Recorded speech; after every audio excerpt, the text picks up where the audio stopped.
Hello everyone. Welcome back. I'm Bumi, and today we are watching the Vela Incident, Greatest Nuclear Mystery Ever by RealLifeLore. Yes, for a second there, I thought that this was gonna be the greatest nuclear accident, and then it got me thinking as to how it could be um more greater than the Chernobyl incident. So I got kind of confused.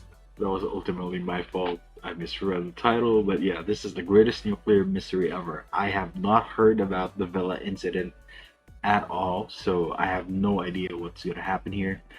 So yeah, I'm gonna go into this blind, and hopefully it is a good mystery. So remember, if you like my reaction, don't forget to leave a like, let me know your thoughts on the video down in the comment section below, and consider subscribing. We are trying to get to 1,000 subs by the end of the year, so hopefully you guys can help me out with that by subscribing. Also, don't forget to leave your suggestions on what I should check out next.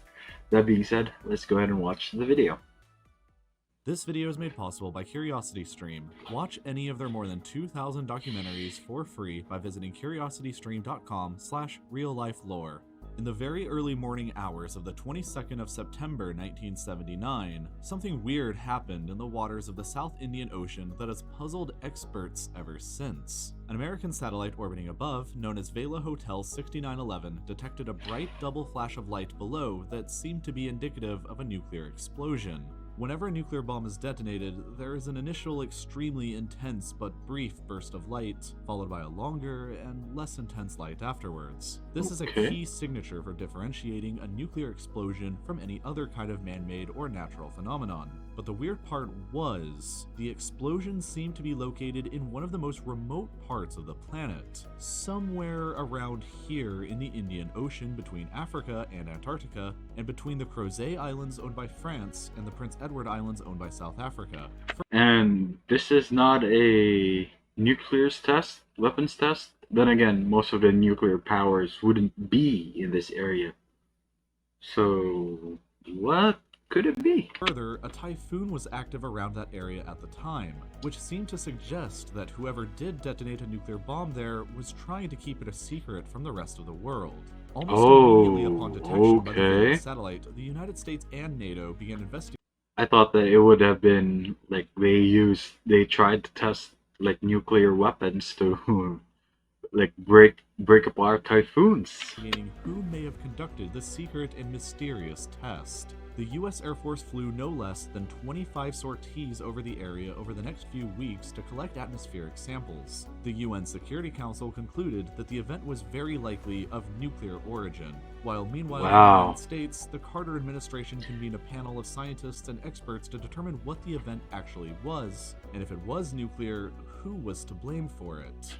However, after going through the data, this panel curiously came to the conclusion that the Vela incident, as it was getting to be known, was most likely caused by a natural event. The report has been declassified since, so you can check it out for yourself, but they theorized that perhaps a micrometeoroid had struck the Vela satellite and caused it to only appear to detect a double flash in the Indian Ocean instead. Largely, this was because the panel failed to discover any corroborating evidence for a nuclear detonation. They pointed out that the ratio of intensities between the first and the second flashes of the supposed explosion didn't match up with the ratio of actual nuclear explosions that had been measured accurately. The US sorties over the area failed to produce any evidence of nuclear fallout, and a US-led team studying wind patterns failed to detect any levels of radiation down on the surface. Thus, the Carter administration ruled that while they couldn't entirely prove that it wasn't a nuclear explosion, they considered it much more likely that a natural phenomenon was to blame. And soon around that time, the UN Security Council adjusted their position to inconclusive on whether or not a secret nuclear test had actually been conducted.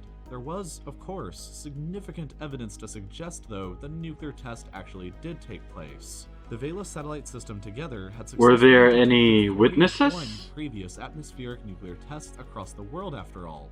And further, the Arecibo Observatory in Puerto Rico was able to detect Arecibo, it's Arecibo traveling from the epicenter of the supposed detonation site. While an American study failed to come up with any radioactive fallout that would have been produced by such an explosion, an Australian study did.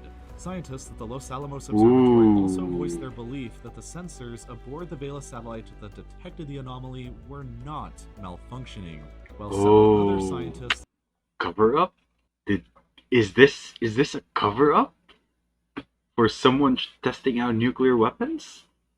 Ooh, interesting. have come forward claiming that the Carter administration panel's finding of a natural occurrence was politically motivated. There are journalists who claim that every successive US administration since then has deliberately covered up the truth of what the Vela incident Yeah, actually it was a while cover up. several modern studies conducted as recently as 2016 and 2018 attribute the cause to definitely being a nuclear bomb detonation. So if it's true, why hasn't the United States or anybody else just come out and said definitively what the Vela incident was? It was probably an allied nation, if anything. It was probably one of them, and they all corroborated to just say that it was a natural phenomenon. And who was actually responsible for secretly detonating a nuclear bomb back in 1979? The Yeah. answer is maybe because, well, the answer would be awkward. Based on the geography of where the test took place, most researchers seem to believe that it was a nuclear test conducted by apartheid-era South Yeah, Africa, thought or so. Israel, or both of their governments cooperating together. Israel is widely believed to have a nuclear weapons program that began in the late 1940s, but it's extremely murky territory. Israel has, after all, never confirmed nor denied the existence of their nuclear weapons, and it's never been known when, where, or even if Israel has actually tested any of their potential nukes. Cooperating with South Africa and testing a nuclear bomb in a faraway corner of the world would make sense for such a secretive program. Yeah. What would have been in it for South Africa? Well, at the time, South Africa was embroiled in a war against Angola and communist Cuba, who were receiving supplies from the Soviet Union. Due to South Africa's apartheid racial discrimination policies, their government was shunned by much of the rest of the world, and a UN arms embargo had recently been passed against them. It was hard for the apartheid regime to find friends in the world, but they found friends in the Israelis, who were speculated to have cooperated together on their nuclear weapons research. Israel wanted nukes as a deterrent against their Arab neighbors, while South Africa wanted them as a deterrent against communists in Angola and Cuba. South Africa did in fact develop 6 functioning atomic bombs. Whoa. But after the fall of apartheid, they made that fact publicly disclosed and dismantled all of them. However, the modern South African nation has still never admitted to any nuclear test conducted on the 22nd of September 1979, and neither, for that matter, has Israel. The US may have known about this test for decades, but has avoided publicly sharing this information because it would politically complicate relations with both South Africa and or Israel, both ostensibly allies of the United States. Building evidence over the years has been particularly damning, though. A former South African naval commander convicted of spying for the Soviets has claimed that the Vela incident was indeed a top-secret joint South African and Israeli nuclear test, conducted at a time and a place where they believed that they wouldn't get caught by anybody. So maybe they did get caught, or maybe it was actually just something weird and natural that happened instead. A lot of questions still remain unsolved about the Vela incident, and we may never learn the truth behind what actually happened that day, but in a way, that's kind of what makes the Vela incident and other mysteries so interesting. The fact that you don't know all of the answers and the possibility that one day you might. So if you're like me and you love learning everything you can about strange, unsolved mysteries in the world, you Okay, can here we learn a go. lot more from the comfort of your Bro, phone a or curiosity PC stream. in your own home by Alright, I'll skip this. Yeah, that was interesting though. I am solely in the conspiracy camp here. I should actually really make a tinfoil hat to go with the getup. Yeah, I'm gonna go ahead and make that someday. But yeah, I'm definitely in the camp that it was a cover up. For sure, it was a cover up.